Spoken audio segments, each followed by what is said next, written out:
যে নির্বাচনগুলো হয়েছে অস্বাভাবিক নির্বাচন, যেটা একজনের ভোট আরেকজন দিয়ে দিছে।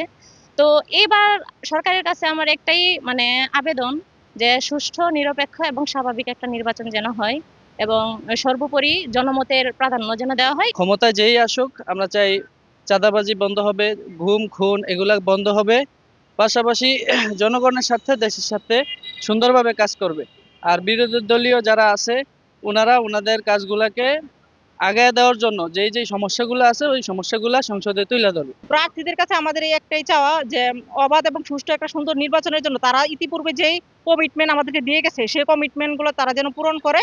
সমাজে কোনো পেশি শক্তি বা অপশক্তির মাধ্যমে তারা কালো টাকার ব্যবহার করে বা জোর জবরদস্তি করে কোনো প্রার্থীকে ভয়ভীতি দেখিয়ে তারা যেন ভোটার কেন্দ্রে গিয়ে ভোট না দেওয়ায়, তারা যেন স্বতঃস্ফূর্তভাবে নিজের জনমত এবং মতামত নির্বিশেষে ভয়ভীতি ছাড়াই ভোট দিতে পারে।